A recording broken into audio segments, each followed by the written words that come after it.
Hello everyone and welcome to Wormwood Tales. Relax and enjoy the story for sleep video.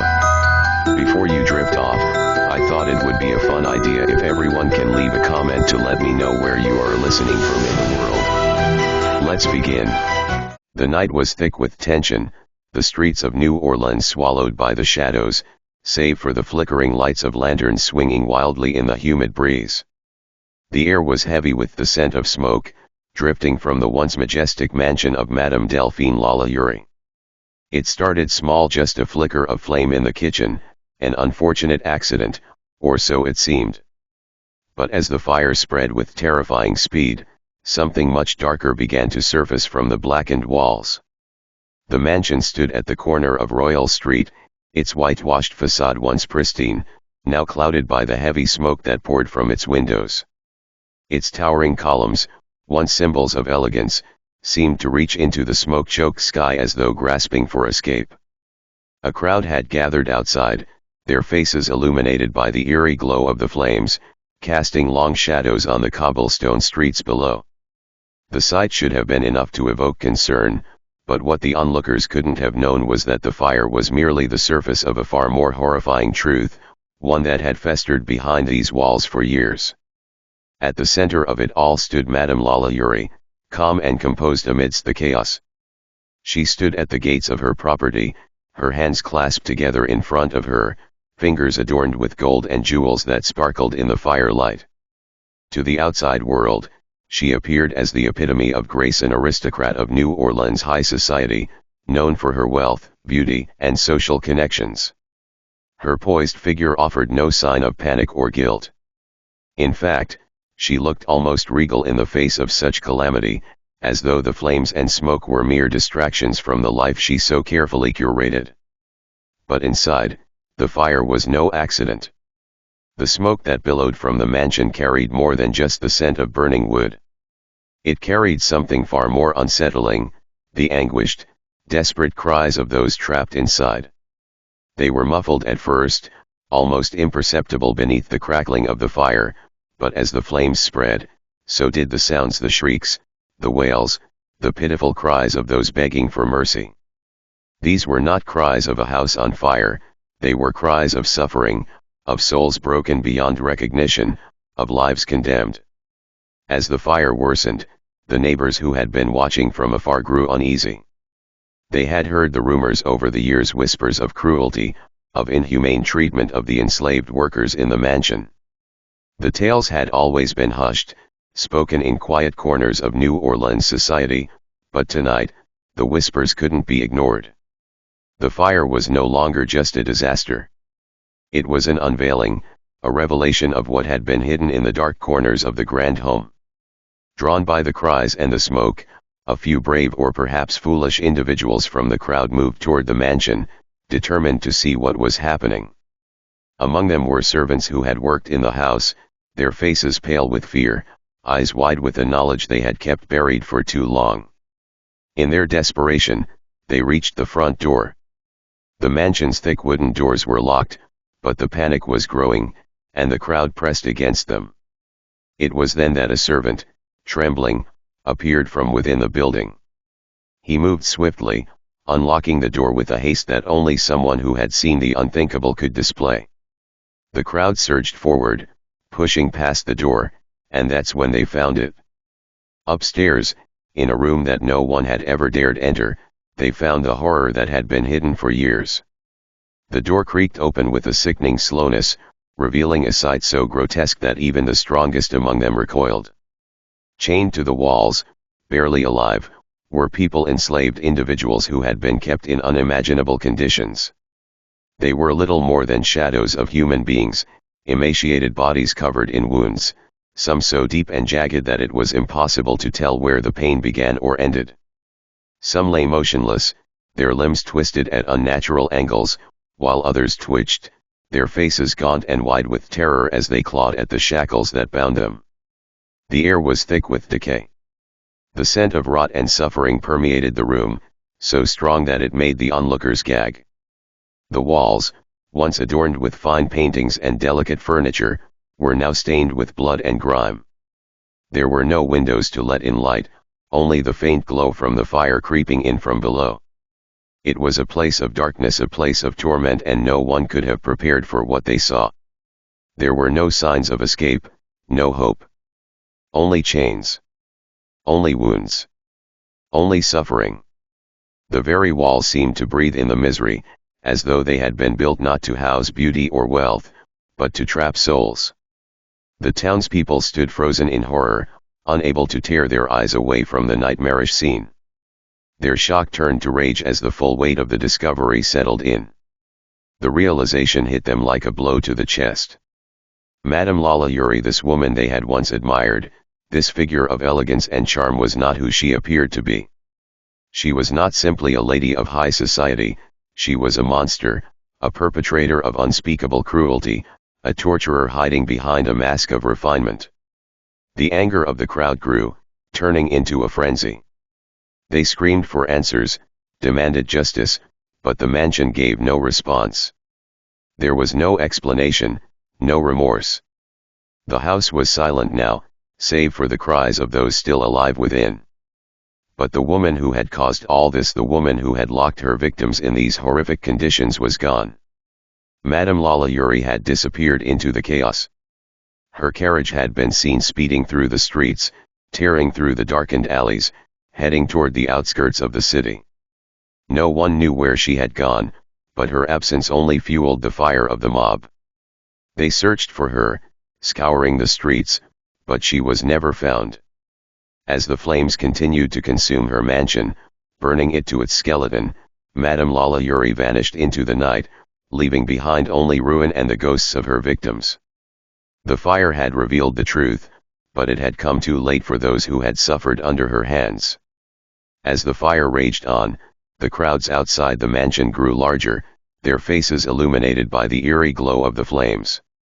What had begun as a scene of shock and confusion now turned into an uncontrollable frenzy. People pushed and shoved to get a closer look, their eyes wide with disbelief as the full extent of the horrors inside became known. The thick smoke curled up into the night sky, a dark cloud marking the tragedy for all of New Orleans to witness. But even as the house burned, the most horrifying discovery of all remained: the mansion itself, though seemingly crumbling to ash, was not just a home. It was a prison, a place where suffering had been meticulously hidden from the world. Among the twisted remains of the enslaved workers was a woman. Her face, though thin and bruised, still held traces of a beauty long forgotten. Her chains rattled as she crawled forward with desperate, trembling hands, seeking help. The crowd parted as she made her way toward them, and she collapsed in front of a group of witnesses. Her voice was weak, but she spoke with the fervor of someone who had held on to life just for this moment. "You must burn it all," she gasped, her voice barely audible over the crackle of the fire.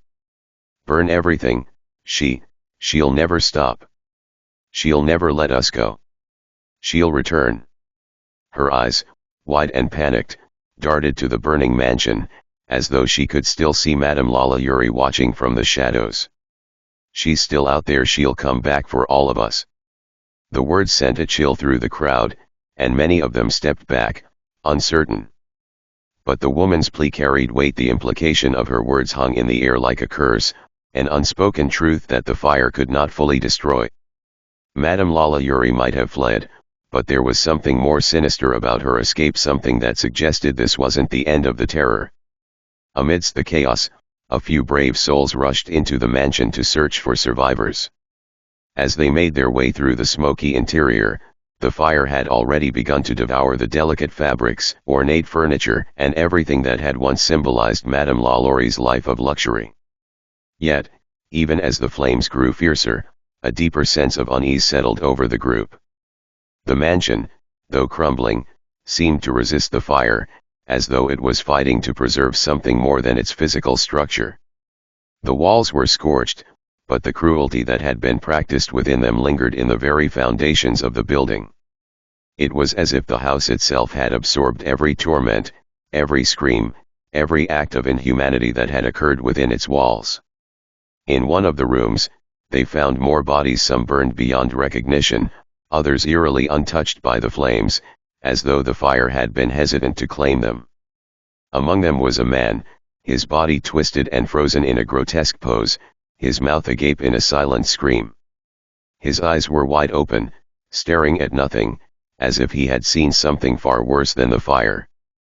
The flames continued to consume the mansion from below, but it was in that moment, among the horrors uncovered in those final minutes, that something strange occurred.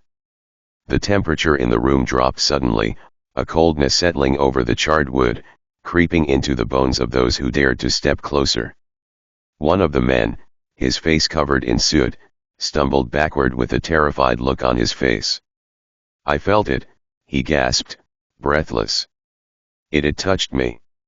The others paused, confused, but as they scanned the room, the air grew heavier, more oppressive. A faint sound filled the room, soft, barely audible over the crackling of the fire, but distinct enough to send a shiver down their spines. It was a voice, soft, smooth, and chilling, as though it was coming from behind the walls themselves. "Go," the voice whispered, its tone almost mocking. "You can't stop me." The group froze, their eyes widening with realization. The voice, it was hers. Madame Lalaurie's. But how? She was gone. Her carriage had been seen fleeing into the night. She should have been miles away by now, lost in the darkness. Yet her presence lingered here, in the very air they breathed. The group hurried from the room, desperate to escape the house before it consumed them as well. But the mansion did not let them go so easily. As they fled down the grand staircase, one man tripped, falling into the shadows of a corridor. The others rushed to help him, but when they reached him, his body was cold, his skin slick and lifeless, his eyes wide open in terror. There was no sign of injury, no cause for his sudden death, but something about the look on his face said it all. They fled the mansion, hearts pounding, eyes haunted by what they had seen. The fire raged on, and though the flames consumed the grand estate, it was clear that the mansion would never truly burn away the evil that had festered within it. Madame Lalaurie's legacy had been etched into the very foundation of the house. No amount of flame could erase the suffering she had caused. Outside, the crowd had grown to a mob, their fear and rage mixing in a volatile wave. The authorities arrived, but it was clear that they were too late. The mansion would stand as a ruin, its story now a terrifying legend in New Orleans. The search for Madame Lalaurie continued, but she was never found, and the horrors of her mansion became the whispers of the city, the truth that could never be fully extinguished, no matter how hard they tried to burn it all away. The mansion was gone, but the dark shadows of its past would linger forever, haunting the streets of New Orleans long after the fire had died. The flames continued to rage, dancing in the wind like demonic fingers clawing at the heavens. The mansion, once the symbol of Madame Lalaurie's wealth and power, now stood in its death throes, its elegant walls cracking and crumbling under the weight of the fire. The crowd outside had dispersed somewhat, the heavy realization of what they had just witnessed sending many into a dazed stupor. Some were still frozen in place, unable to look away from the grim spectacle inside the mansion, while others had already begun to spread the horrifying truth to the rest of the city. But as the fire ate away at the mansion's bones, something strange began to happen. The wind shifted, carrying with it the sounds of something more than the fire. The cries from within, the sounds of pain and suffering, seemed to grow louder, not quieter, as if the flames themselves were feeding the ghosts of those who had perished in this house of horrors. For a moment, it almost felt as if the mansion was alive, groaning under the weight of its own history. The whispers of the past, the cries of those chained and tortured, seemed to seep from the very walls, mingling with the crackling fire and rising smoke. The crowd, once shocked into silence, now murmured among themselves, too unsettled to leave. People looked to each other, unsure of what to do next. They had seen the horrors, but there was a palpable fear in the air, as though something darker still lingered within the crumbling walls. The town was in uproar, but the unease in their hearts didn't stem solely from the discovery of Madame Lalaurie's cruelty. It was the feeling that the mansion, now consumed by flames, still held something more. something that hadn't been entirely revealed. In the chaos, a handful of men, their faces hard with anger and disbelief, were organizing a search. They scoured the nearby streets, calling out for the authorities, determined to bring justice to those who had been wronged. But they were searching for the wrong thing. The woman they sought had already disappeared, her shadow slipping through the cracks of history like a ghost. She had been seen fleeing, her carriage vanishing into the fog of the night, but even the best trackers could find no trace of her. The stories of Madame Lalaurie's escape began to grow. Some said she had fled to the French Quarter, others claimed she had made her way into the bayou, disappearing into the depths of the swamps where no one could follow. But the truth was, no one knew. And that made her even more terrifying. The monster was still out there somewhere, alive, hidden, and perhaps, still feeding her insatiable hunger for cruelty. As the fire raged into the night, the townspeople began to clear the wreckage of the mansion's ruined exterior, searching for anything that could explain the depths of Lalaurie's depravity. The building had collapsed in on itself, and all that remained were charred beams and a smoldering shell of what was once a grand home. But no matter how much they searched, no one could quite shake the feeling that the mansion itself held something more, a hidden room, perhaps, or a secret passage that Madame Lalaurie had used to escape her captors, taking with her the darkest pieces of her twisted soul. The search for answers grew more frantic as the days passed. Investigators combed through the ashes, while residents of New Orleans continued to gossip about what they had witnessed. Stories circulated of eerie happenings near the mansion, strange lights flickering in the windows late at night, shadows moving behind the walls, and the sound of footsteps echoing through the empty rooms. Some even claimed to hear voices, faint and broken, crying for help from within the ruined house, their echoes carrying on the wind. For the people of New Orleans, the Lalaurie mansion would never be just a place. It would become a symbol of fear, a reminder that evil sometimes hides in the most unexpected of places, behind the veil of society's most respected figures, in the very heart of a city known for its decadence and mystery. But the truth of what happened in that mansion, of the horrors inflicted on those poor souls locked away in the dark, would never fully be understood. For some, the fire had brought justice. For others, it was only the beginning of a new nightmare, one that would live on long after the mansion was reduced to ashes. And for Madame Lalaurie, her fate remains as elusive as the flames that consumed her home. She vanished that night, but the whispers about her never stopped. They say she still wanders the streets of New Orleans, hiding in plain sight, her legacy of cruelty living on in the dark corners of the city.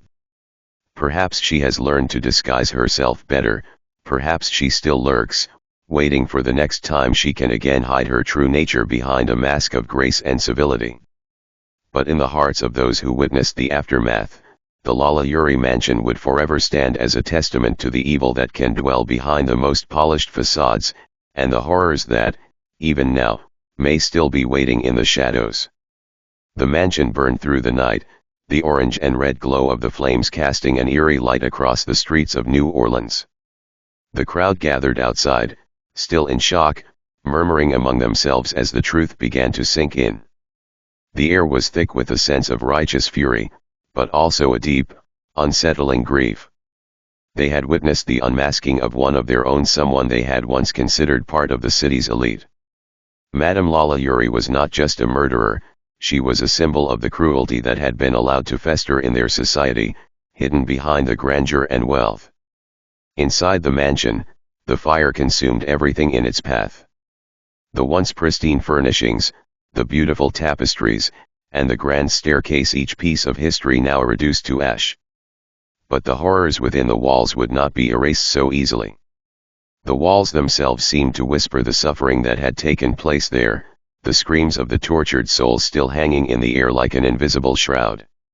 As the fire raged on, the survivors, those who had been freed from their chains, were taken to the town square.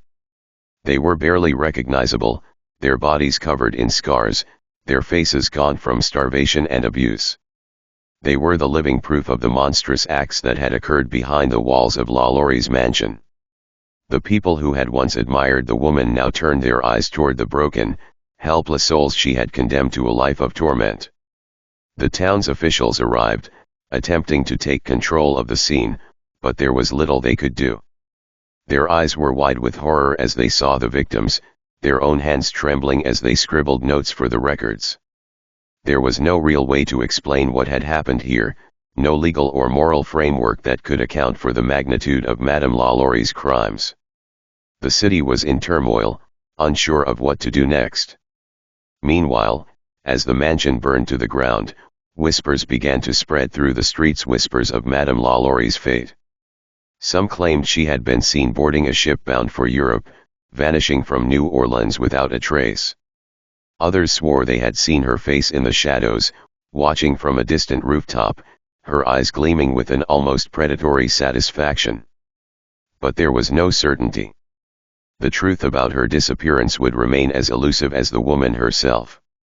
Days passed, and the fire continued to smolder, leaving behind the charred remains of the mansion that had once been the symbol of Madame Lalaurie's power. The city of New Orleans would never be the same. The mansion, once a place of opulence and status, had been reduced to a ruin, a tomb for the secrets it had held for so long. But it was the memories of those who had suffered there that would remain in the minds of the people. As they walked past the smoldering ruins, they couldn't help but feel a lingering chill, as though the very ground beneath their feet had absorbed the horrors that had taken place there. The victims, their lives cut short, their bodies broken, had left their mark on the city in ways that would never be erased. And yet, amidst the growing rage and sorrow, there was a strange sense of closure. The truth had been brought to light, the monstrous figure who had terrorized them had vanished, and the mansion was gone. But the question lingered: how many more secrets had been buried beneath the city?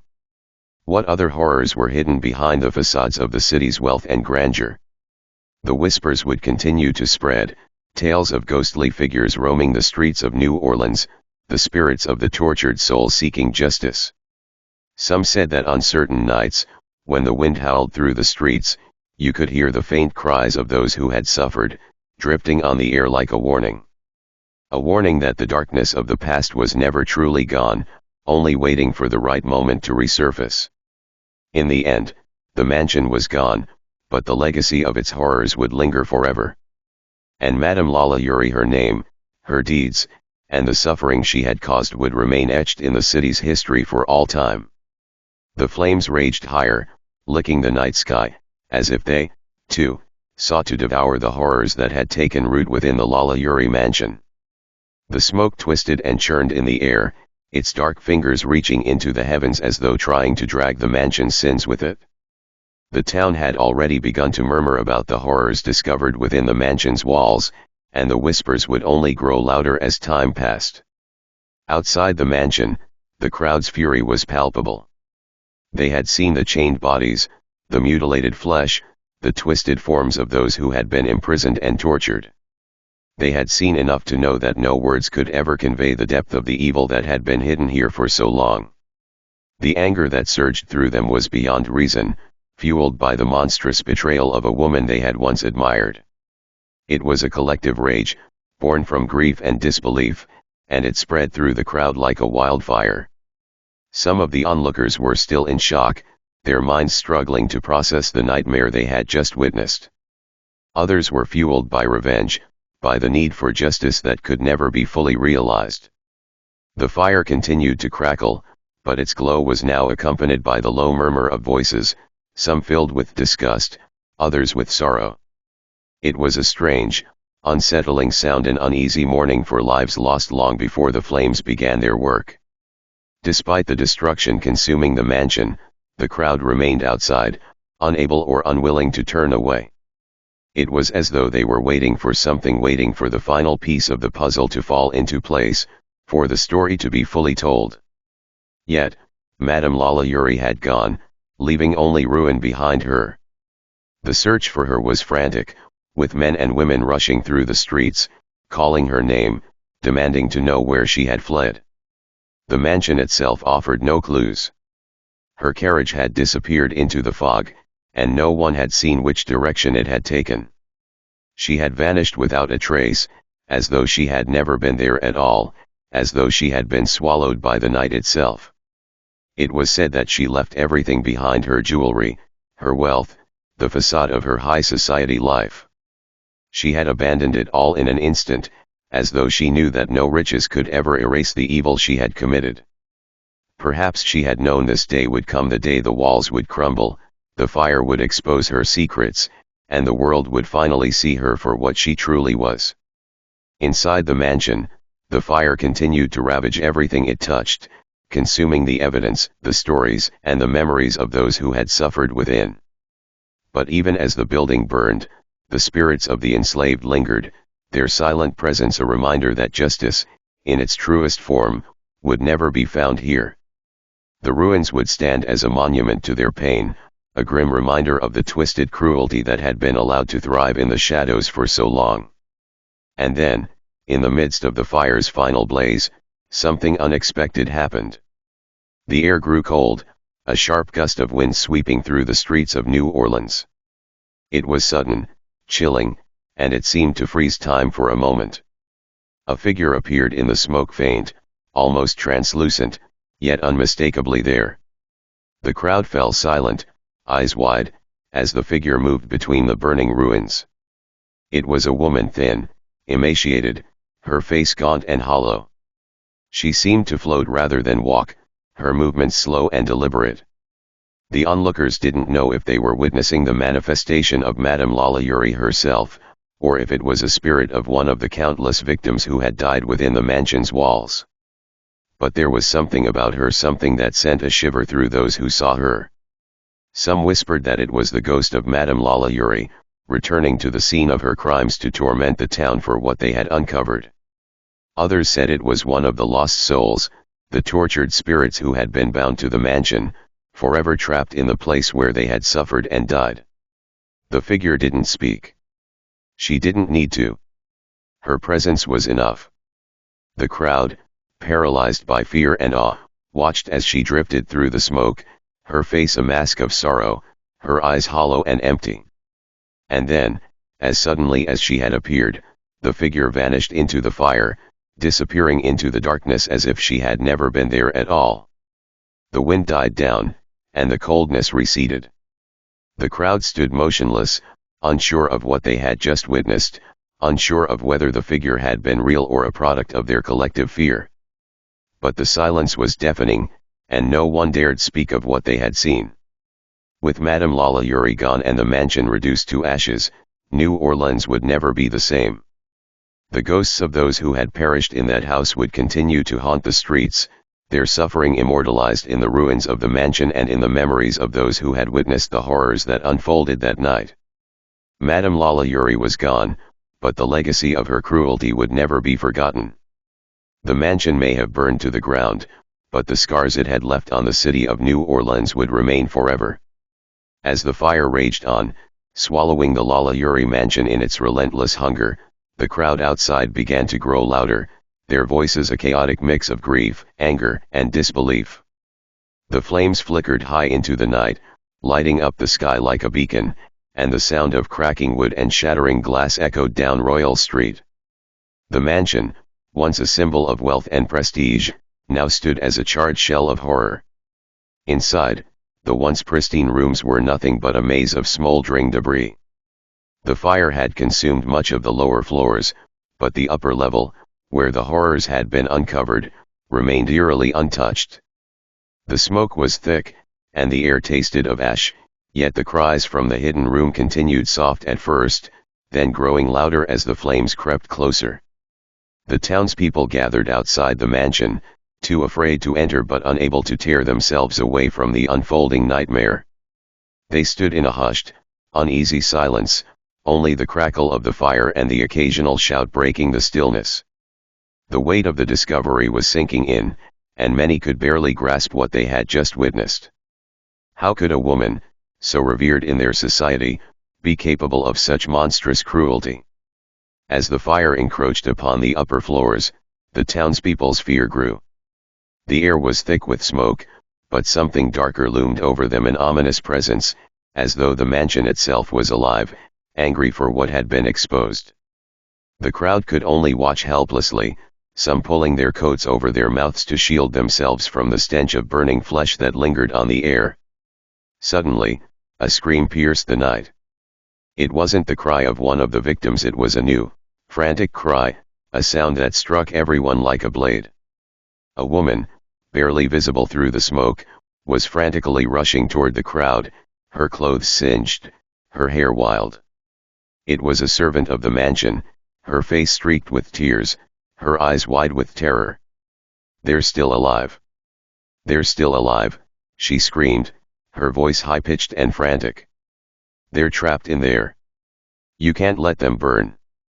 The words hung in the air, raw and desperate. It was too late for some, but others, those still clinging to life, were fighting, trying to escape the flames that were quickly swallowing the mansion.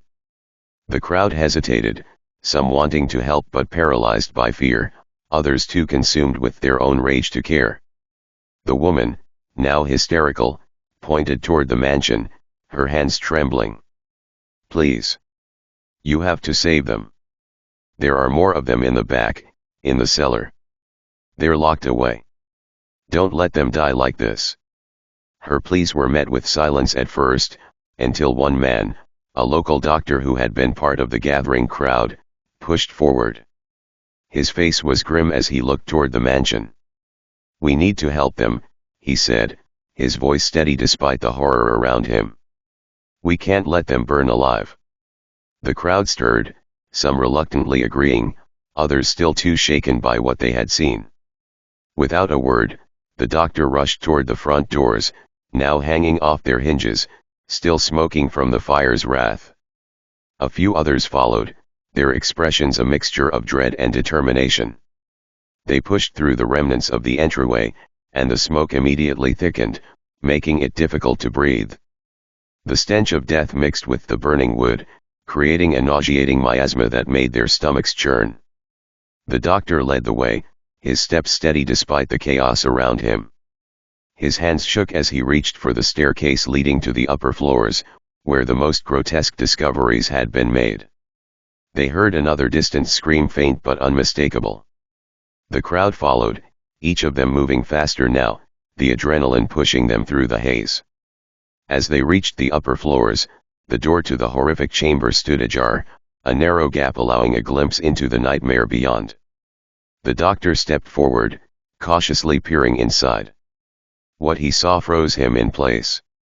The room, though dimly lit by the flickering fire below, was a nightmare incarnate. Bodies, some still alive, others already consumed by the dark hands of death, were sprawled across the floor. The air was suffocating, thick with despair. There, in the far corner, a man barely a shadow of what he once was lifted his head as he heard the footsteps. His eyes, dull with hunger and fear, met the doctor's. He opened his mouth as though to speak, but no words came. Only a rasping breath, a whisper of life clinging to the remains of a broken soul. The doctor rushed in, signaling for the others to follow. They moved quickly, unlocking chains and releasing the few who still clung to life. One by one, they dragged the emaciated bodies from the room, some so weak that they could barely stand, others so battered that they couldn't even lift their heads. There was no time for words. The fire was closing in, and they had to move fast. As they moved through the house, they stumbled upon more victims, each one more horrifying than the last. A woman, mutilated beyond recognition, her body twisted in ways that defied human understanding. A man whose hands had been severed, his eyes wide with terror but no words to speak. The entire mansion was a house of horrors, each room a testament to the cruelty that had taken place behind its walls.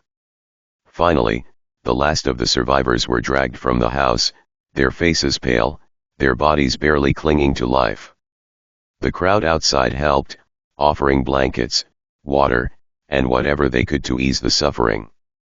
But even as they worked to comfort the victims, their eyes were filled with anger, a deep, unrelenting rage that would not be quenched by mere words or apologies. As the flames reached the upper floors, the mansion began to collapse. The walls groaned under the weight of the fire, and then, with a deafening crash, the roof gave way, sending plumes of smoke into the sky. The mansion was no more. Only ashes remained, ashes and the lingering memory of the horrors that had taken place within its walls. And yet, even as the mansion was consumed by fire, there was no sign of Madame Delphine Lalaurie. She had vanished into the night, leaving behind nothing but destruction, suffering, and the unrelenting question that would haunt the people of New Orleans for years to come: where had she gone? The search for Madame Lalaurie would continue for months, but she was never found. Some said she had fled the country, others believed she had disappeared into the shadows of the very city she had once ruled. But in the wake of the fire, the truth was clear to all who had witnessed it: the mask had been torn away. Madame Lalaurie, the woman of high society, was revealed to be nothing more than a monster. The mansion's destruction, though a physical loss, was nothing compared to the loss of innocence that had come with the uncovering of its dark secrets. And though the mansion was gone, its legacy, the pain, the screams, the suffering, would linger in New Orleans for generations to come. As the mansion burned, its grand facade crumbling under the weight of its own dark secrets, the crowd outside seethed with a fury that seemed to grow in strength with every crackling ember. The fire lit up the night, casting long, dancing shadows across the faces of the onlookers, their expressions a mixture of horror, disbelief, and vengeful anger. They had come to witness the destruction of a house, but now, they were confronted with the annihilation of a myth, the myth of Madame Lalaurie as a gracious, refined lady of high society. The fire spread relentlessly, consuming the building from within. The upper floors, where the worst of the atrocities had occurred, were now fully engulfed. The once gleaming windows shattered, sending a cascade of sparks into the air, the sound of breaking glass sharp and haunting in the silence that followed. The mansion, which had once stood as a symbol of wealth and power, now crackled and groaned as the flames greedily devoured its walls. Yet the fire could not erase the truth that had been revealed. Inside, the last traces of life, the few surviving souls screamed in pain and desperation, their torment still echoing through the walls of the mansion even as the structure gave way. It was as though the building itself was collapsing under the weight of its own sins, unable to bear the memory of what had been done there. The flames offered no mercy, only a brutal, cleansing force that was slowly turning the mansion to ash. Outside, the townspeople had not yet left. They stood in a collective silence, watching as the fire raged. Some wept, whether for the lives lost inside or for the overwhelming sense of betrayal they felt, no one could say. But there was a growing sense of unease, a fear that lingered in the air, thickening with each passing moment. They had unearthed the truth, but the question now hung heavily between them: what had become of Madame Lalaurie? They searched the area with frenzied energy, questioning the servants and the few witnesses who had been there when the fire had first started. Had anyone seen her? Where could she have gone? But all anyone could offer were vague accounts of a woman fleeing into the night, her face pale with fear, her eyes wild as if she had been driven by something more than just the chaos of the fire. It was then that a figure emerged from the smoke, a tall man who walked slowly, purposefully through the gathering crowd. His clothes were ragged, his face hidden in the shadow of a wide-brimmed hat, but there was something about his presence that commanded attention. He moved through the crowd with ease, as though he had walked these streets 1,000 times before, and yet, his arrival felt wrong, like a predator slipping through a crowd of prey. The onlookers paid him little mind at first, too absorbed in their anger and confusion to notice. But as the man drew closer to the ruins of the mansion, he stopped and turned to face the crowd. His eyes glinted beneath the shadow of his hat, a look of knowing in them that seemed to pierce the very souls of those who met his gaze. "She's gone," he said, his voice low, almost a whisper, yet somehow carrying across the crowd. His words cut through the air like a blade. "But she won't be forgotten. What's left of her, of this place, will never be erased. The truth lives on in the ashes." The crowd fell silent, stunned by the sudden intrusion. The man turned back toward the burning ruins, and the crowd, following his gaze, saw something that they hadn't before. Among the shadows, there was movement, a flicker, a dark shape slipping away from the edges of the fire, vanishing into the night like a ghost retreating into the unknown. "She's out there," the man continued, his voice carrying a warning now. "And she will haunt the city forever." For a moment, it felt as though time itself had slowed. The fire crackled, and the smoke rose higher, a thick black cloud that blotted out the stars. In that moment, it seemed as though Madame Lalaurie had disappeared into legend, her true identity, her cruelty, her sins, now fused with the shadows of her once immaculate mansion. And yet, the man's words lingered, heavy in the air, "She will haunt this city forever." And then, without another word, the man turned and disappeared into the smoke, leaving behind only the whispers of his warning. The crowd, now left with their fear and disbelief, stood in stunned silence as the mansion burned to the ground, its flames licking the night sky like a fiery specter. The truth had been revealed, but at what cost?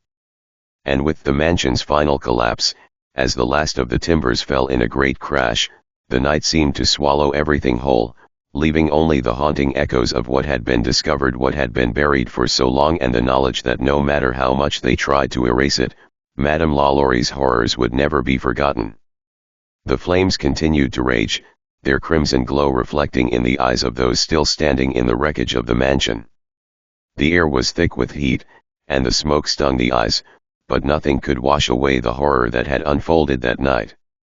The crowd, now in a state of hysteria, shouted angrily, but it was unclear if they were crying for justice or for the people they had just discovered within the mansion's walls. The truth was out, but it did nothing to quell the terror in their hearts. What had they just witnessed? The images of those chained to the walls, their suffering forever etched in their minds, were not something that could easily be erased. Some of them had been unable to look away, even as their stomachs churned at the sight of what Madame Lalaurie had allowed to happen in her very own home.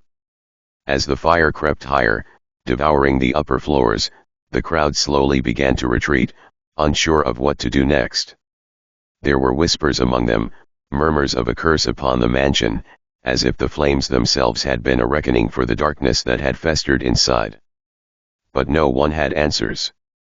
No one could explain the depths of cruelty they had just uncovered. The city of New Orleans, known for its rich, eclectic history, was shaken to its very core. That night, beneath the stars, the air had seemed different, charged, unsettled, as though something unnatural had been unleashed. It wasn't long before the authorities arrived, drawn by the smoke and the commotion.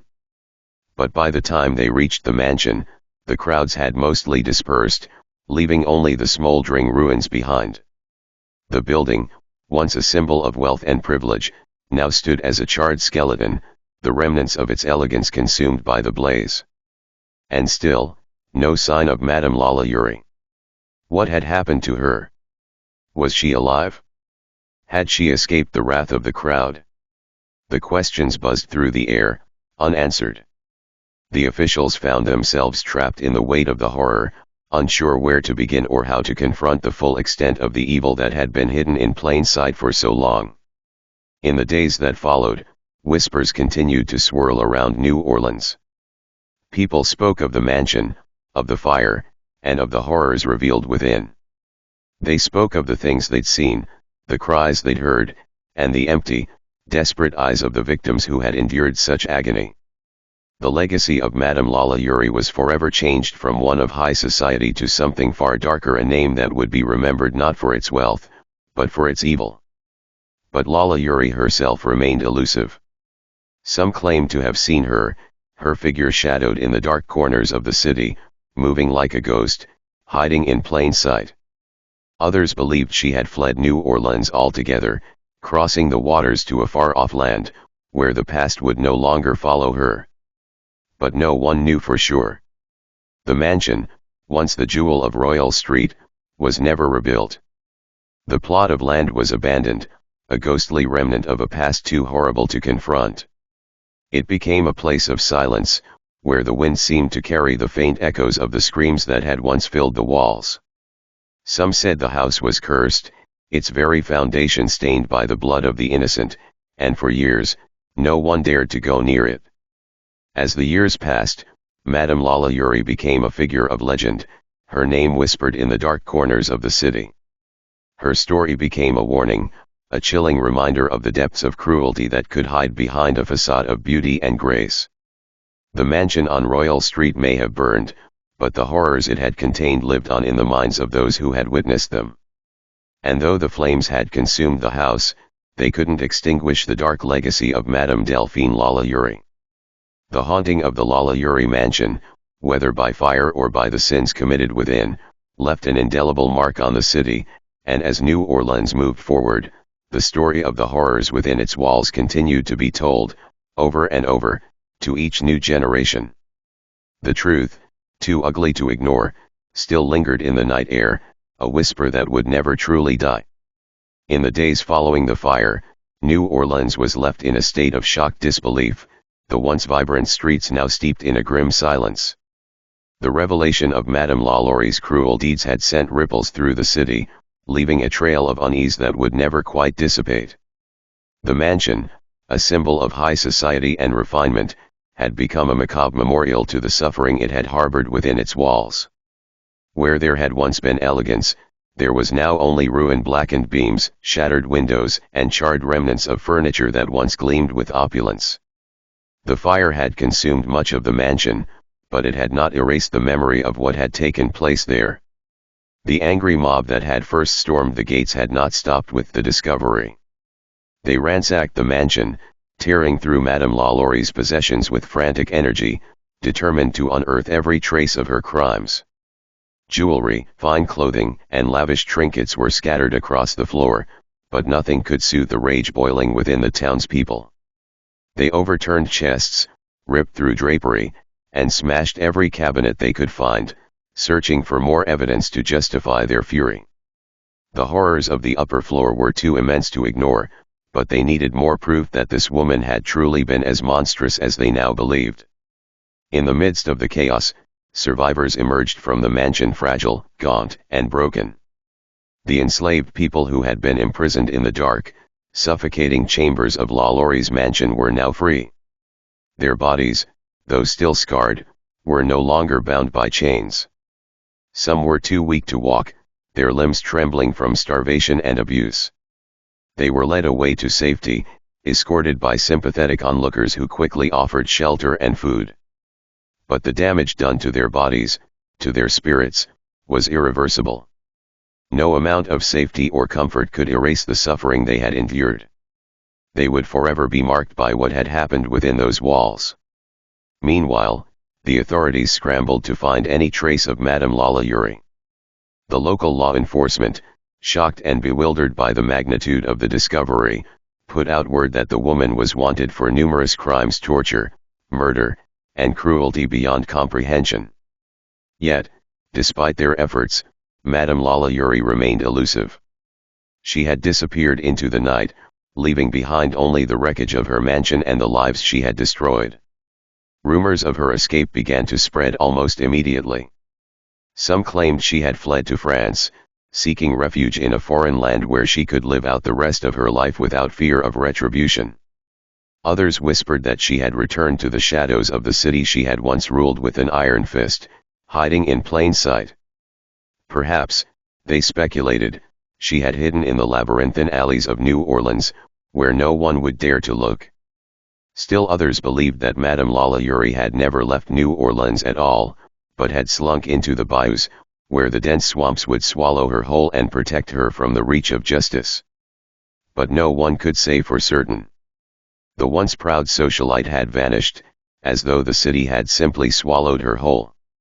As the weeks passed, New Orleans slowly began to move on, but the city had been irrevocably changed. The whispers about Madame Lalaurie never ceased, and her name became synonymous with evil in every corner of the town.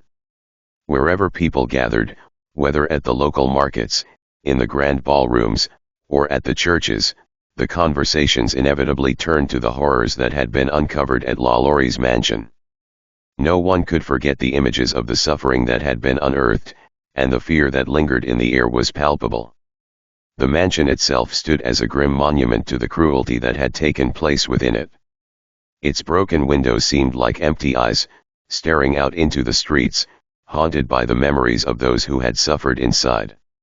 The doors, once intricately carved with symbols of wealth and power, now hung open, as if inviting anyone who dared to come near to witness the nightmare within. The mansion was no longer a home. It was a shell, a hollow husk that held only the remnants of its former glory, the echoes of a woman's dark legacy.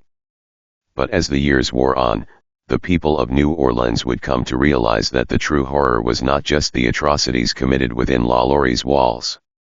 It was the chilling realization that Madame Lalaurie could not be found. She had disappeared so thoroughly that her very absence seemed to mock the justice she had evaded. There were those who believed that evil had no place to hide, that sooner or later, the truth would catch up with her. Others feared that Madame Lalaurie was a shadow, something that could never truly be destroyed, no matter how much time passed or how hard the city tried to erase her from its history. Though Madame Lalaurie's physical presence may have been gone, the stain she left on New Orleans was permanent. The mansion still stood, a relic of a time when cruelty had been hidden behind wealth and refinement. And though her name may have faded from the tongues of those who had once adored her, it would forever be tied to the darkest chapter in the city's history. And so, the story of Madame Delphine Lalaurie lingered on, not as the tale of a woman who had simply disappeared, but as the story of a villain who had left behind a legacy of pain and suffering that would never be forgotten. The fire raged on, a brutal reminder of the horrors that had taken place within the walls of Lalaurie's mansion. The heat from the flames began to warp the architecture, causing parts of the roof to collapse in on themselves with an ear-splitting crack. But the destruction outside was nothing compared to the devastation still inside. The townspeople, their hands shaking with a mixture of fear and anger, began to search the upper floors, desperate to find any more victims or traces of Madame Lalaurie. The air was thick with smoke, making it difficult to breathe, but they pressed on. Every step they took seemed to echo through the house, a painful reminder of the silence that had been forced upon those who had lived and died within its walls. One of the men, a local carpenter named Thomas, reached the second floor and hesitated before entering another room.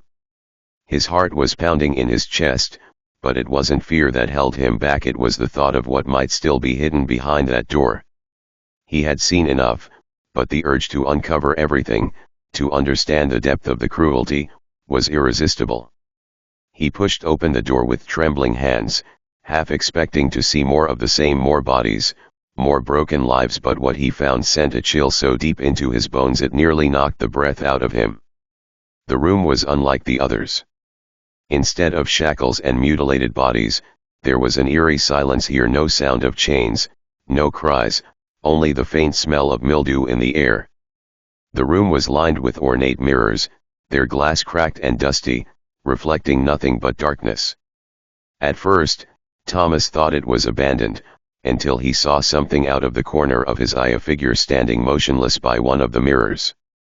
It was a woman, dressed in rags, her face gaunt and pale, with hair matted to her scalp. She stood in front of the mirror, her eyes glazed, unblinking. Thomas took a cautious step forward, but the woman didn't move. She was still. Her mouth opened slightly, but no sound came out. He couldn't bring himself to speak, unable to disturb the haunting scene. The mirror seemed to distort her reflection, twisting her image into something more grotesque, her eyes wide, her mouth stretched in silent horror. Thomas shuddered, his hand instinctively reaching out to touch her shoulder.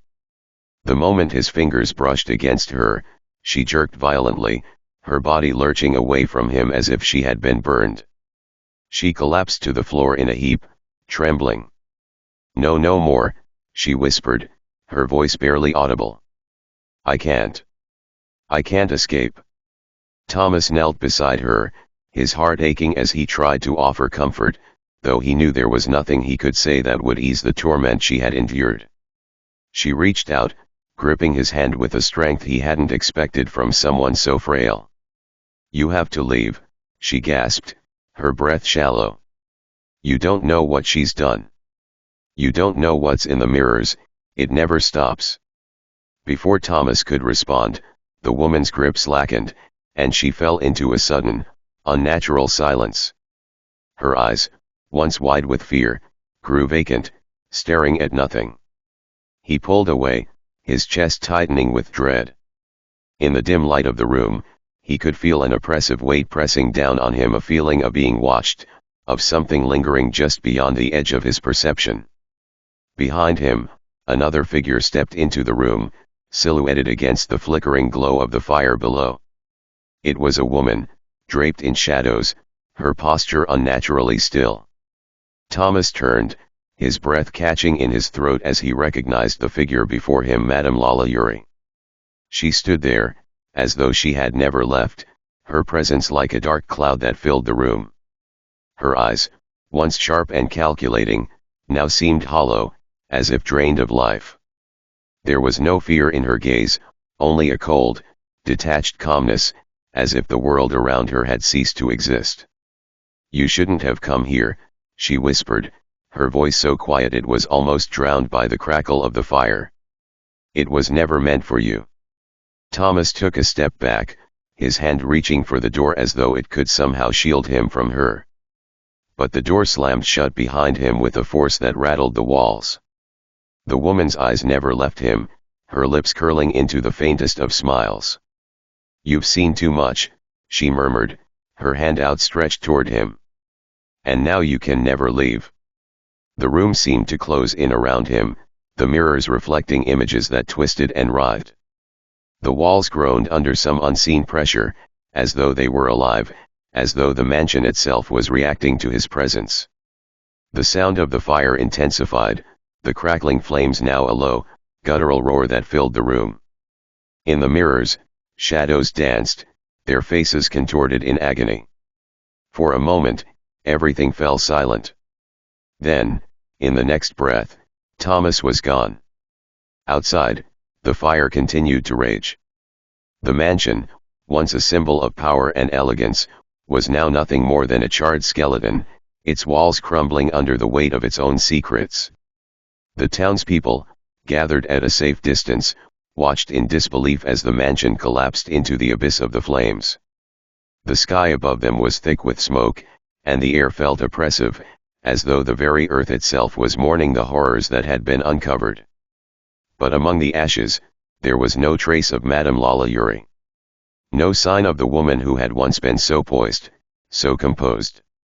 The mansion had revealed her darkest truths, but she had vanished into the night, leaving behind only the memories of those she had destroyed and the nightmares that would haunt New Orleans for generations to come. The fire continued to rage, its ferocity unabated as the walls of the mansion buckled under the heat. The flickering flames cast long shadows that danced across the faces of the onlookers, their expressions twisted with disbelief and horror. Some cried out for help, others remained frozen, unable to tear their eyes away from the nightmare unfolding before them. The once grand Lalaurie mansion was crumbling, its beauty lost to the unrelenting flames that licked at the sky. But within the mansion, there was more to be discovered. The crowd, now seething with anger, clamored for answers, demanding that someone take responsibility for the atrocities they had just witnessed. A few brave individuals, their faces pale with shock, began to pull the surviving victims from the upper floors, their movements slow and careful, as though they were unsure whether they were saving the living or simply witnessing the last moments of broken souls. Each person they brought out seemed to be a reflection of unimaginable suffering. Some could barely stand, their limbs weak from malnutrition and pain. Others were delirious, their eyes wild and unfocused as if their minds had been shattered long ago. But all of them shared one thing: they were free now. They had survived the nightmare that had taken place behind those walls, even if it had cost them everything. As the survivors were led away, covered in blankets and tended to by those who could help, a sense of horror lingered in the air. It was not just the sight of the victims that haunted the crowd, but the understanding that such evil could be hidden behind the veneer of wealth and status. Madame Lalaurie had played the part of the perfect lady, a charming hostess at soirees, a respected member of society. Yet behind closed doors, she had built a private hell. The mob's rage turned to confusion. They searched the mansion, each room more repulsive than the last. The stench of decay was overwhelming, and the walls bore the marks of pain scratches, bloody handprints, and chains fastened to iron rings embedded deep in the stone. They found more bodies, those who had not survived the torment, their lifeless forms laid out in cruel displays, as if meant to remind the world of the horrors that had transpired within these walls. There were whispers now, too, a growing realization that the mansion had been more than just a prison for the enslaved. It had been a sanctuary for suffering. What had Madame Lalaurie been searching for in her twisted experiments? What had she hoped to achieve in the dark recesses of her home? Was she driven by some perverse need for control, or was it something more, a dark obsession that had consumed her soul? The fire continued to ravage the mansion's interior, but the discovery of the horrors inside would never fade from the memory of those who witnessed it. The townspeople stood outside, helpless, as the once grand structure began to collapse into a heap of ash and rubble. The shrieks of the fire and the smoke rising from the wreckage filled the night air, but the real terror had already been revealed. The truth was out, and it was worse than anyone could have ever imagined. And still, Madame Lalaurie remained a ghost, a shadow that had vanished into the night, leaving behind only destruction and a legacy of evil. The carriage she had fled in was later found abandoned at the outskirts of the city, but there were no traces of the woman herself. She had disappeared as quickly as the rumors about her had begun, leaving behind a trail of blood and suffering that would haunt New Orleans forever. As the embers of the mansion died down, the crowd dispersed, but the questions lingered. How had this horror gone unnoticed for so long? How had society allowed such a monster to hide in plain sight, protected by wealth and privilege? And perhaps the most unsettling question of all, had she truly fled, or had she vanished into the shadows of history, never to be found again? The truth, it seemed, would never be fully known. The mansion had burned, but the darkness that had inhabited it was far from extinguished. It had left its mark on the city, on the very fabric of New Orleans itself.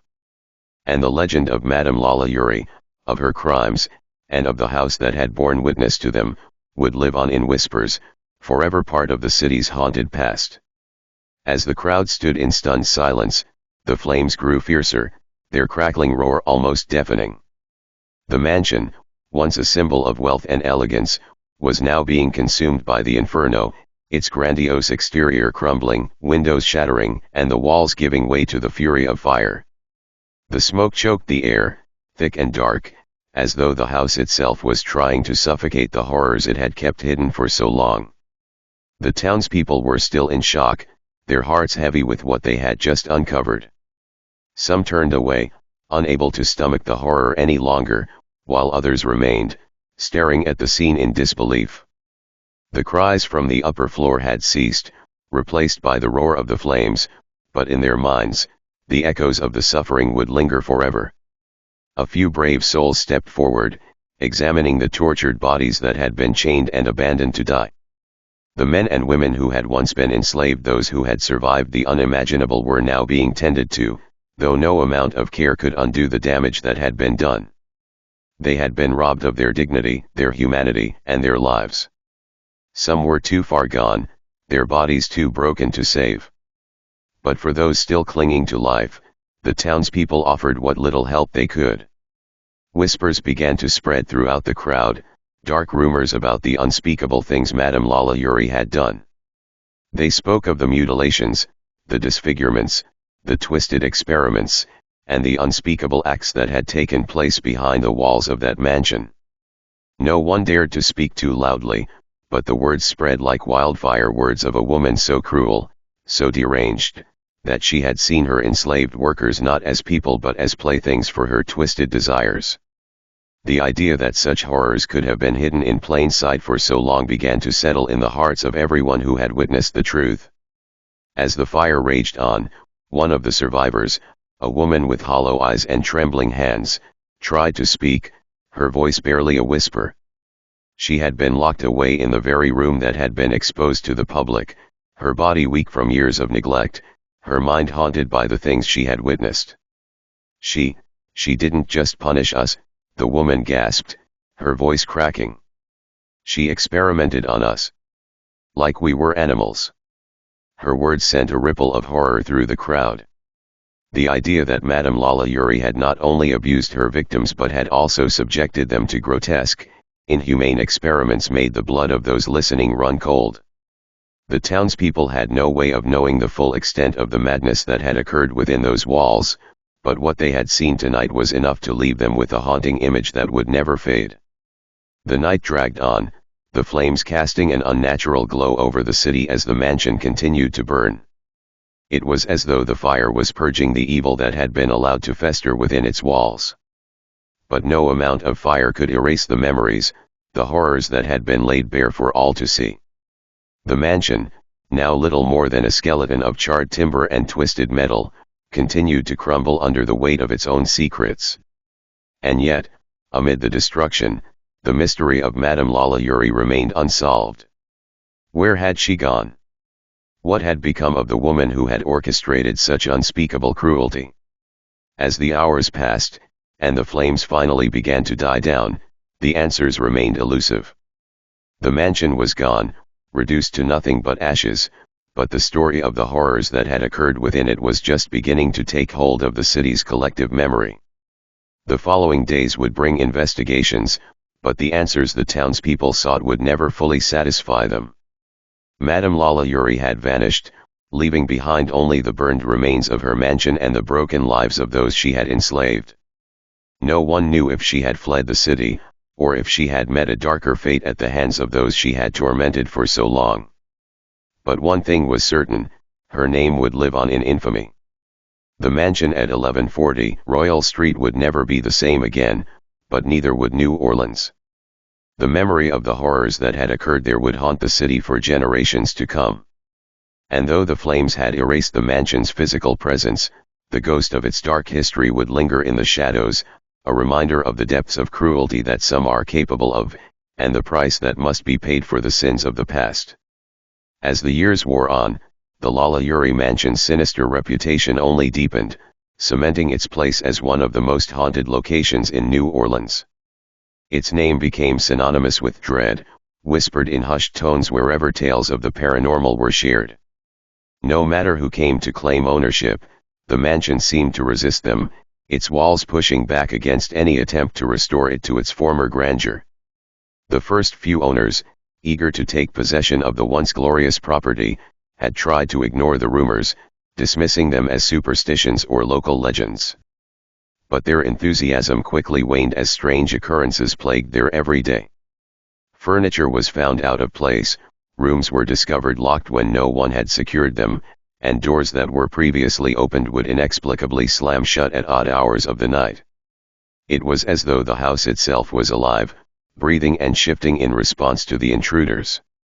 The most unsettling reports came from those who had spent the night within the mansion's walls. Some claimed to have heard whispers, soft, low voices that seemed to drift from the very stones of the house itself. The whispers spoke not of secrets, but of pain and suffering, of torment that lingered long after the events had passed. There were accounts of chains rattling in the stillness of the night, a sound that echoed down the hallways like the desperate clanking of shackles dragging across the floor. A few brave souls, determined to disprove the rumors, spent the night inside the mansion. They awoke to the oppressive scent of burnt wood, as though the fire that had once ravaged the house was still smoldering in the walls, never fully extinguished. No matter how much time had passed since that fateful night, the smell of charred timber lingered, a constant reminder of the horrors that had taken place behind those walls. Even more chilling were the sightings of a figure in the windows, a woman draped in Victorian-era clothing, her pale face distorted in a look of cold arrogance. It was said to be the ghost of Madame Lalaurie herself, wandering the mansion as though still in control of the house she had once ruled. Those who dared to venture too close to the windows reported seeing her face, always looking down upon them with disdain, her eyes filled with a mixture of anger and amusement. It was as if she found mockery in the fear she inspired, a sadistic pleasure in knowing that the living were still haunted by her presence long after her physical disappearance. But it wasn't just Madame Lalaurie's spirit that was said to haunt the mansion. The tortured souls of her victims, the enslaved men, women, and children who had suffered unimaginable horrors in the upper rooms, were said to still walk the halls. They were not visible to the naked eye, but their presence could be felt. The air grew colder in certain rooms, and the sounds of soft weeping or muffled cries could sometimes be heard if one listened closely enough. Some claimed to hear their names whispered through the darkness, a desperate plea for release that never came. As the years passed, the mansion fell into further disrepair. Its once elegant facade crumbled, windows were shattered, and the floors began to sag under the weight of neglect. Yet, the house remained standing, its dark reputation only growing with each passing year. Those who dared enter after dark often spoke of a feeling of being watched, as though unseen eyes were following their every movement. No matter how hard they tried to shake the feeling, it would cling to them, cold and suffocating. The mansion's true legacy was not one of wealth or beauty, but one of fear. It became a place where the living feared to tread, and the dead could not escape. No matter how many times the house changed hands, it seemed to claim its new owners in the end, leaving behind only whispers and memories of those who had dared to challenge its haunted halls. And so, the Lalaurie mansion stands, abandoned but never empty. It waits in the darkness, its walls echoing with the voices of those long gone. Every creaking floorboard, every gust of wind through shattered windows carries a reminder of the horrors that once thrived within. The mansion is not just a relic of the past, it is a place where history lingers, where the past never truly lets go, and where the spirits of the suffering still roam, trapped in an endless cycle of torment. The flames that consumed the Lalaurie mansion were merciless, devouring the wooden beams and ornate decorations, but they couldn't erase the horrors that had been uncovered. The crowd that stood outside, their eyes wide with disbelief, were not merely watching a fire, they were witnessing the end of a nightmare that had lasted far too long. But even as the mansion's walls crumbled, the stench of death and decay lingered in the air. The cries of the survivors, those who had been chained and abused, were too much for the onlookers to ignore. The horrors they had witnessed in that room haunted them, and it was clear that the city of New Orleans would never be the same. There was no going back to the way things had been before this night. The townspeople gathered their courage, moving closer to the wreckage of the mansion. The fire was still raging, but they knew there was no longer any hope of saving it. What had been hidden inside was already exposed for all to see. But there were still questions left unanswered. Where was Madame Lalaurie? How had she evaded capture, even as her mansion was torn apart by the blaze? A few of the braver souls made their way up to the front gates, now hanging on their hinges, but no one dared to enter the mansion's depths. The heat was unbearable, and the blackened remnants of the once stately building seemed to groan under the weight of its past. The ground beneath their feet was scorched, and the air shimmered with the oppressive weight of the smoke. Inside the crowd, murmurs began to spread. Some of the onlookers, those who had once been familiar with the Lalaurie family, whispered of the woman's coldness, of her ability to charm and manipulate, to weave a web of lies that kept people from ever suspecting her true nature. They spoke of her high society parties, where the finest wines flowed freely, and the grandest dishes were served, all while behind closed doors, she had kept her servants and enslaved people in unimaginable suffering. The discovery of the horrors in the mansion had shaken them to the core. How could such a person, a woman of wealth, status, and influence, have lived among them all these years, hiding her atrocities in plain sight? The truth had been lurking in the shadows, but it had taken a fire to reveal it. And now, with her disappearance, there was no justice to be had. No way to punish the one who had brought so much pain. As the fire finally began to die down, leaving behind only smoldering embers and twisted remnants of the mansion, the townspeople could do little more than watch. Some left, disturbed and unsettled, but others stayed, drawn to the wreckage as though hoping to find something, anything that could explain the nightmare they had just witnessed. But the mansion had no answers to give, only the ashes of what had been and the sorrow of those who had suffered in silence for far too long. Yet, despite Madame Lalaurie's flight, her legacy remained, buried in the hearts of those who knew what had transpired in the house on Royal Street. The mansion may have burned, but the truth of her crimes would never be extinguished. The victims who had been discovered that night, their bodies broken and scarred, would forever haunt the streets of New Orleans, their spirits lingering as a reminder of the woman who had done so much damage to so many. In the years to follow, tales of the mansion would spread far and wide, becoming a part of New Orleans folklore. People would speak of the mansion with fear and reverence, warning others not to wander too close, for some believed the fire had not been enough to cleanse it. Others swore they could hear faint cries coming from the ruins on stormy nights, the lost voices of those who had never found peace. And though Madame Lalaurie had vanished into the night, her name became one synonymous with cruelty and horror. The mansion, even reduced to rubble, would remain a symbol of the darkness that had once festered within its walls, a darkness that no amount of fire could ever truly erase. The fire raged through the mansion, turning the grand estate into little more than a skeleton of its former self. As the flames licked at the walls and the smoke grew thicker, it became clear that the mansion would not survive the night. But even as the structure burned, the true devastation was not in the destruction of the building, but in the revelation of the horrors it had concealed. The crowd outside had grown to a fever pitch. Some were horrified beyond belief, while others were seething with anger. Neighbors who had lived in the shadow of Lalaurie's wealth and grace now found themselves questioning every pleasant encounter, every smile exchanged. How could they have been so blind? How could they have overlooked the cruelty that had been hidden so close to them? The townspeople who had entered the mansion had begun to untie the survivors, their hands shaking with both disgust and a twisted sense of urgency. The room, once a prison, now became a place of rescue, a scene of frantic action as people rushed to save what was left. Some of the victims, too weak to stand, were carried out in the arms of the onlookers. The others were led into the cold night air, away from the stench of decay that clung to the walls. They looked like ghosts, frail, hollow-eyed, and barely conscious, their bodies ravaged by neglect and brutality. As the last of the survivors was escorted out of the mansion, the crowd, driven by a mixture of anger and disbelief, began to spread through the house. They turned over furniture, tore through drawers, and smashed open locked cabinets. They wanted proof that this had not been some mistake, some fabrication of rumor. But the more they uncovered, the worse it became. In one of the bedrooms, hidden beneath a layer of expensive tapestries, they found a journal, a leather-bound book that had been carefully tucked away.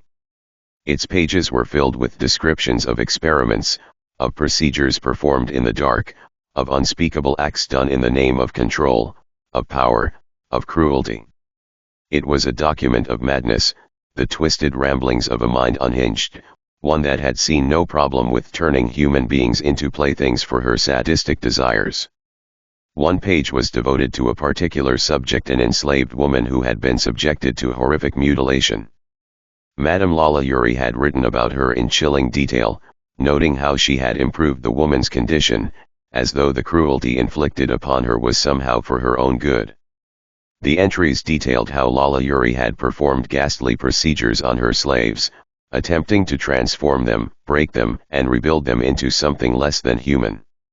The evidence in those pages painted a picture of a woman so consumed by her own darkness that she had abandoned all sense of compassion, of decency. Outside, the crowd had turned into an unorganized mob. People shouted, some throwing stones at the remaining structure, others hurling curses into the night air. It was not only anger they felt now, it was betrayal. Betrayal of trust, of community, of the very system they had lived under for so long. And still, there was no sign of Madame Lalaurie. She had vanished into the night as if she were a ghost herself, leaving behind only the burning wreckage of her mansion and the people she had condemned to suffering. But as the fire continued to consume the house, there was one final, haunting detail that surfaced: the sound of something faint yet persistent, carried on the wind. It was a cry. A wail of anguish, so distant and broken that it might have been the remnants of someone's imagination, except it came again, louder this time. It wasn't just one voice, but many, overlapping, a chorus of despair that echoed through the city. The townspeople fell silent, some frozen in place, others looking around in confusion. What was that sound? Was it another victim? Or was it the last trace of the nightmare that had begun that very night? In the chaos of the fire, as the last of the mansion crumbled into ash, no one could say for certain what happened to Madame Lalaurie. Some said she fled to France, others whispered that she had been taken by the very darkness she had created, swallowed by the cursed mansion she had built with her own hands. But the one thing everyone knew for sure was that she would never return. She was gone, leaving nothing but a legacy of horror that would haunt New Orleans for generations. And though the mansion was no more, the memory of what had happened there would never be erased. The cries, the whispers, the horrors, all of it remained in the fabric of the city, forever entwined with its history, like an indelible scar. As the fire raged on, consuming the mansion's opulent furnishings and casting eerie shadows across the street, the once proud Lalaurie home was reduced to nothing more than a smoldering husk. The distant crackle of flames echoed through the empty streets, mingling with the murmurs of the angry crowd. The cries from the upper floor grew faint as the smoke thickened, and the wind carried the stench of burning wood and human suffering into the night. The townspeople who had witnessed the horror inside the mansion stood in stunned silence, unsure of what to do next. Some had turned away, unable to bear the weight of what they had seen. Others stood frozen, their eyes wide with disbelief, the images of the tortured souls in the mansion's upper room burned into their minds. But no one moved to help. No one moved to assist the suffering victims still trapped in the building. The fire had taken over, and the building was collapsing in on itself. The sound of footsteps approached from behind, and one of the men in the crowd, a local doctor, broke the silence. "We have to do something," he muttered under his breath, his voice shaking as he turned toward the others. His hands were trembling, and his face was pale, but he knew what had to be done. The cries of the suffering were still ringing in his ears. He could not walk away from this. "We can't just let it burn. Those people inside, we need to save them," he said, his voice rising with desperation. A few others stepped forward, their faces set with grim determination. They had seen enough. These were not just the rumors of abuse and neglect, they had seen it with their own eyes. The horrific truth had been exposed, and now they had to do what they could to make amends. Together, they rushed toward the burning mansion, ignoring the crackling heat and the dangerous smoke that billowed from every opening. The fire seemed to have a life of its own, consuming the house from the inside out, but they could not stand by and let it destroy any more of the evidence, or worse, take the lives of those still trapped within. But even as they pushed forward, they could hear nothing but the flames. The cries of the victims, the ones who had been alive moments ago, seemed to have vanished. Had they been silenced by the smoke? Had they perished in the fire? The thought hung in the air, a suffocating weight. The crowd outside the mansion, still standing in a circle around the edges of the fire, watched in a mixture of fear and curiosity as the group of men approached the inferno. They were determined to enter the building, but the fire had made it nearly impossible. The smoke curled and swirled around them, choking their breaths, and the heat was too intense to get close enough to rescue anyone. "Is there no way in?" one man called out from the crowd. His voice was full of worry, of regret.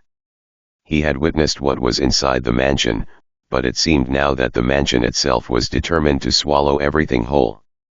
"We have to try," the doctor shouted back, his face red from both exertion and the smoke, his hands gripping the door frame as he struggled to keep his balance. "We can't leave them here." But before any of them could act, a loud crack echoed through the air. A section of the mansion's roof collapsed in a fiery burst, sending embers flying into the sky. The crowd recoiled, shielding their faces from the heat, but they could do nothing. There was no stopping the fire now. And then, just as quickly as it had begun, the flames began to die down. The fire, having consumed all it could, began to smolder, leaving only a blackened shell behind. But even in the wake of the destruction, there was no sign of Madame Lalaurie. Her disappearance was complete.